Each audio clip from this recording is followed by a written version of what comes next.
नमस्कार, जनअपेक्षा न्यूज में आपका स्वागत है। शुरुआत करते हैं खास खबर के। मंदसौर विधानसभा चुनाव को लेकर चुनावी संग्राम भी प्रारंभ हुआ है, तो वहीं गरुड़ विधानसभा से भाजपा प्रत्याशी चंदर सिंह सिसोदिया द्वारा अपना नामांकन आज रिटेलिंग अधिकारी रविंद्र परमार के समक्ष दाखिल किया गया। मुहूर्त के अनुसार नगर में भ्रमण करते हुए हजारों कार्यकर्ताओं के साथ निकले, जगह जगह हुआ स्वागत और तय समय के अनुसार कार्यालय पहुंचे और पहुंचकर अपना नामांकन दाखिल किया। विधानसभा प्रत्याशी के रूप में नामांकन दाखिल करते हुए मीडिया से रूबरू होते हुए कहा कि भाजपा ने जन्म से लेकर मृत्यु तक सारी व्यवस्थाएं की, आगे भी विकास जारी रहेगा। आईडी नीचे करो, आईडी नीचे करो, आईडी नीचे करो। मोबाइल नीचे करो, मालक मोबाइल नीचे करो, आगे आगे मोबाइल और नीचे करो थोड़ा।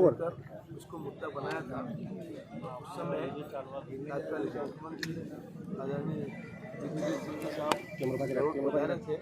उन्होंने कहा कि गरुड़ में जिला बनाकर उसकी पूर्ण कार्रवाई कर दूंगा, और उस बाद में पता चला कि उन्हें गजट नोटिफिकेशन भी कर दिया गया, और न तो आज तक मुझे गजट नोटिफिकेशन काफ़ी देखने को मिली। सिर्फ एक झांसा था, और उस झांसे के नाम पर पूरे इस विधानसभा क्षेत्र के साथ एक होकर न्याय करके उन्होंने आज तक मध्य प्रदेश में इस बार जो है भाजपा ने सीएम फेस का चेहरा सामने क्यों नहीं रखा? मध्य प्रदेश में इस बार भाजपा ने सीएम फेस का चेहरा पब्लिक के सामने क्यों नहीं रखा? भारतीय जनता पार्टी की रीति नीति है, भारतीय जनता पार्टी कार्यकर्ताओं पर आधारित पार्टी है। इसमें चेहरे का कोई प्रश्न ही नहीं है। जो हमारा एक नारा है, भाजपा की क्या तैयारी, बच्चा बच्चा तैयारी, इसलिए स्वयं इसके लिए समय आगे चल जाओ, वीडियो में खुद मामा जी ने ये कहा था एक सभा के दौरान कि इस बार मामा जी जा रहे हैं, आपको बहुत याद आएंगे, इसके क्या मायने हैं? ऐसा कुछ भी नहीं है। मामा जी इसलिए याद आएंगे यदि कांग्रेस की तरफ अगर जनता ने मुंह मोड़ा, सारी योजनाएं बंद हो जाएगी, और उनके हाथ में कुछ भी नहीं आने वाला। इसलिए उन्होंने कहा था कि आप चुनाव जीतते तो क्या प्राथमिकता रहेगी आपकी? मैं चुनाव जीतने की बात इसलिए नहीं करता, चुनाव तो कार्यकर्ता रहता है, और कार्यकर्ता चुनाव जीतता है। जब कार्यकर्ता चुनाव जीत कर आएगा, जब हमारे कार्यकर्ता जो रिक्वायरमेंट बताएंगे उनके ऊपर ध्यान देकर सबसे पहले उनको पूर्णता करेंगे। हमारे यहाँ अभी बेरोजगारी का बड़ा मुद्दा है, हमारे औद्योगिक क्षेत्र हमारे पास बड़ा है। हम युवाओं, अरे यार मोबाइल नीचे करो, थोड़ा सो गया। उद्यमियों को बुलाकर कल जो है सुभाष जी सोचते ने फॉर्म भरा था, उन्होंने देवलाल जी कहा कि शिवराज सिंह चौहान से लेकर और उनकी विधायकता सब भ्रष्टाचार में डूबे हुए, इसको लेकर क्या करें? कांग्रेस लोकेश जी आगे जाओ, आगे जाओ। देवलाल जी पाचे कर लो, की सारे कानून ही आपको आते हैं। कहे देवलाल जी पाचे लो, देवलाल जी पाचे लो। सरकार की जो सेवा से पूरे प्रदेश में नवाचार हुए, पूरे प्रदेश में नई दिशा, नया मार्गदर्शन मिल रहा है, युवाओं को रोजगार मिल रहा है। छोटे गरीब आम आदमी किसान सबको उनके कल्याण के लिए, उनका जीवन आनंद में बीते, अनेकों ने योजना प्रारंभ की है। इसीलिए दुखी है कि आखिर ये योजना लाते कहाँ से। आपने कहा कि भारतीय जनता पार्टी ने घर से लेकर शमशान तक की व्यवस्था कर रखी है। 18.5 करोड़ की क्या व्यवस्था है? आप सब जानते हो, ये बात मुझे कहने की इसलिए आवश्यकता नहीं है। हमारी माता बहन गर्भवती होती है, और उसी दिन से उनको आंगनवाड़ी के माध्यम से दूध का कार्यक्रम प्रारंभ करते हैं। अंतिम बात ये बताई है मैंने, मध्य प्रदेश की भारतीय जनता पार्टी ने हमारे नीचे रखो यार। अरे तो मेरे तो अभी हमारे को तो चाहिए, आलो चाल थोड़ा नीचे रखो ने। आईडी तो खुद दिख रही नहीं है। तत्काल ग्राम पंचायत का सचिव या 5,000 सिंह ऊंचा उठाओ। सर, कांग्रेस ने अपने वचन पत्र में कई बड़े बड़े प्रलोभन दिए, उसके बारे में क्या कहना चाहेंगे? कांग्रेस की बात हम लोग करेंगे। उनकी रीति नीति अलग है, हमारी रीति नीति अलग है, और हम तो हमारी बात करें, कांग्रेस कुछ भी कह सकती है। कांग्रेस के पास ना तो नेता है, ना नीति है, ना मुद्दा है, ना विकास है, और कुछ भी दे सकते, स्वतंत्र अपनी बात को रखते हैं। अभी प्रथम दिन ही जनसंपर्क के गाजाखेड़े में विरोध हुआ है, ग्रामीणों द्वारा काले झंडे दिखाए। उनने कोई हमारा विरोध नहीं किया। उनने उनके समाज के किसी व्यक्ति को कांग्रेस ने टिकट नहीं दिया, तो उसका हमारे पास कोई तोड़ नहीं है। उनने उनका नाम लेके, जीवन सिंह जी का नाम लेकर नारेबाजी करी है, तो हम तो कुछ न तो बोले, हमारे खिलाफ वो बोले, हम चुपचाप हमारी बात करते हैं। तो हमने तो टिकट बांटा ही नहीं कांग्रेस का, न को कांग्रेस वालों की बात हम करते हैं। दूधाखेड़ी माताजी में भ्रष्टाचार के आपने आरोप लगाए हैं, क्या आप बनते हैं तो जांच वगैरह दिखाएगा मैंने आरोप नहीं लगाया। डबल कुछ मानते हैं। अच्छा काम हो रहा है, इसमें कहीं कोई कमी नहीं आएगी, ना आने वाली थी। ये काम करने का हमारा एक ये मुद्दा नहीं था।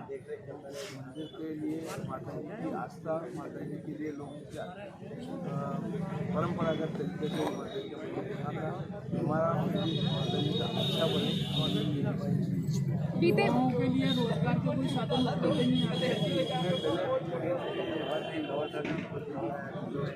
शामिल करता हूँ कार्यक्रम प्रारंभ कर दिए, काम भी करेंगे और काम भी करेंगे और उसके बदले में रोजगार भी।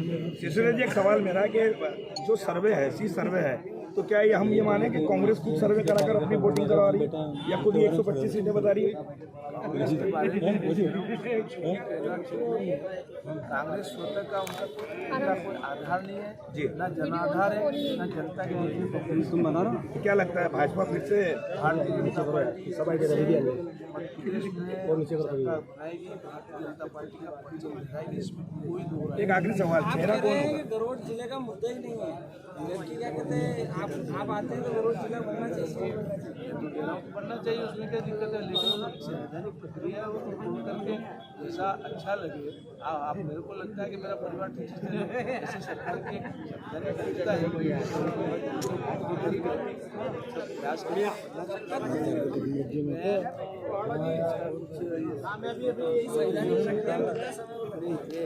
आरटीओ की बड़ी समस्या है। आपके समय घोषणा हुई थी कि आरटीओ कार्यालय होगा, अभी तक नहीं हो पाया। इसके बाद 5 साल आरटीओ ऑनलाइन सिस्टम है, वो हो रहा है। सिंह जी, आम चर्चा है कि कई बीजेपी कार्यकर्ता भू माफिया में लिप्त है, क्या कहना चाहिए? आम चर्चा का विषय है। किसी के लिए कुछ कह सकता, कोई मुंह नहीं पकड़ा जा सकता है।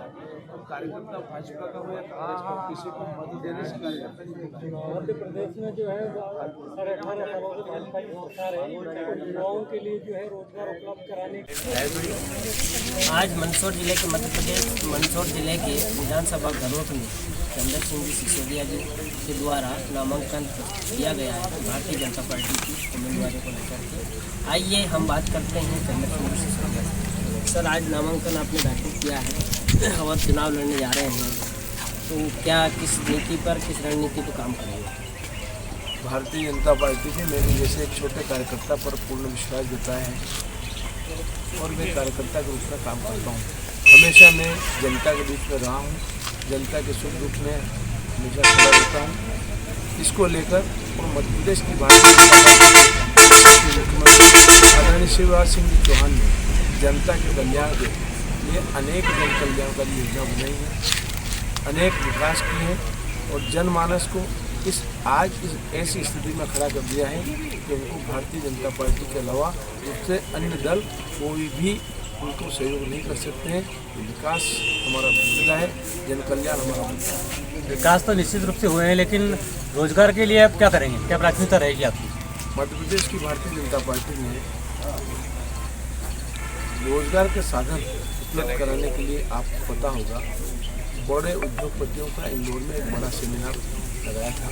उसमें अनेक उद्यमियों ने, उद्योगपतियों ने अपने अपने तरीके से मध्य प्रदेश में धन खर्च करने के लिए तत्परता बताई है और उनके साथ ही कई स्थानों पर उन्होंने अपने एग्रीमेंट के साथ पैसा भी जमा किया और काम उनका प्रारंभ हो चुका है। उससे रोजगार के साधन बढ़ेंगे। कई पढ़े लिखे बेरोजगार हैं, उनके लिए क्या योजना बनाएंगे आप? मध्य प्रदेश की भारतीय जनता पार्टी की सरकार ने पढ़े लिखे नौजवानों के लिए रोजगार देने के लिए साधन बनाए हैं। आपको मालूम होगा, मुख्यमंत्री जी ने थोड़ी दिन पहले कहा कि अब रोजगार के साथ नए प्रकल्पों को में काम करना सीखो और सिखाओ वाला एक जो सिस्टम था वो सीखना भी है और उसमें रोजगार भी उनको मिलना है। दोनों चीज़ें उपलब्ध करने का प्रयास किया है। और वैसे देखा जाए कि कांग्रेस पार्टी ने भी कई ऐसे जो बताए हैं कि जिसे गैस की टंकी का पैसे कम करना है, 500 रुपये करना है, लाडली बहना योजना का जो पैसा है 1500 देना है, इस तरह के उन्होंने भी कई बड़े बड़े वादे किए हैं। क्या उन वादे पर वो खरे उतर पाते हैं या उनकी बजाय हम अच्छे से करेंगे? हालांकि ये मुद्दा कांग्रेस का, इस विषय में मुझे कुछ बोलना नहीं चाहिए, लेकिन मैं ये समझ सकता हूँ और आम जनता ये जानती है 18.5 वर्षों में भारतीय जनता पार्टी की सरकार ने जो कहा वो किया। हमारी कथनी और करनी में अंतर नहीं है। और कांग्रेस का तो मुद्दा ही झूठ बोलना, लोगों को गुमराह करना, झांसेबाजी करना और जनता से वोट लेकर सत्ता में काबिज होना। उसका उदाहरण पिछले उन्होंने अपने वचन पत्र में कहा था कि हम 2 लाख रुपये हर किसान का माफ़ करेंगे। क्या तो 2 लाख रुपये माफ़ हुए, ना रोजगार, युवाओं को रोजगार मिला, ना दूध का बोनस मिला। इसलिए इन मुद्दों पर तो विचार जनता करेगी नहीं और जनता समझ चुकी है, उनके झांसेबाजी में नहीं आने वाली है। अगर आपकी सरकार बनती है तो क्या जो आपने वादा किया कि 3000 रुपये महिलाओं को देंगे वो निश्चित रूप से देंगे? सरकार ने जो वादा किया उसमें तो पीछे हटने का कोई विषय ही नहीं। इसके अलावा गरुड़ विधानसभा में कई ऐसे मुद्दे हैं जो ज़मीनी स्तर से भी लगे हुए हैं, जैसे आस्था का केंद्र है दूधाखेड़ी माता जी, यहाँ का भी एक विस्तार होना है। तो आने वाले चुनाव के बाद में यदि अपनी सरकार बनती है भाजपा की, तो क्या इस को भी अपन मुख्य रूप से देंगे? मेरा ये कहना है कि दूधाखेड़ी माता जी इस पूरे क्षेत्र की आस्था का केंद्र है। दूधाखेड़ी माता जी स्वतः वहाँ एक जागृत स्थान है। हजारों हजार हमारे वहाँ दिव्यांग लोग अपने आप ठीक हो रहे हैं, इसमें कोई दो राय नहीं। और मेरे समय में ही इसका काम प्रारंभ हुआ था। ये बड़ी योजना है, ये मध्य प्रदेश का बहुत बड़ा तीर्थ स्थान बनने वाला है। गरुड़ को जिला बनाने के लिए कई वर्षों से प्रयास किए जा रहे हैं, तो इसको प्राथमिकता से लेंगे आप? गरुड़ जिला बनाने का एक मुद्दा कांग्रेस का था और इस नाम से जहाँ से दे के 2 बार कांग्रेस चुनाव जीती, पर जनता समझ चुकी है अब इनके झांसे में आने वाले नहीं। क्योंकि जिस मुख्यमंत्री ने कहा हो कि मैं इसको जिला बनाऊंगा, फिर हमने सुना कि कांग्रेस ने गजट नोटिफिकेशन कर दिया। मैं ढूंढता रहा वो काफ़ी कहाँ है, मुझे तो आज तक मिली नहीं। ये सिर्फ समय समय पर चुनाव आते हैं तो ये मुद्दे गर्मा कर लोगों का भटकाने का काम कर रहे हैं। क्षेत्र में आपको किस तरह का सहयोग मिल रहा है? गरुड़ विधानसभा के अंदर क्षेत्र में एक उत्साह और उमंग से भरा हुआ कार्यकर्ता है, क्योंकि हम आप ये समझ सकते हैं कि भारतीय जनता पार्टी में चुनाव पार्टी उम्मीदवार नहीं, पार्टी नहीं, कार्यकर्ता चुनाव लड़ता है।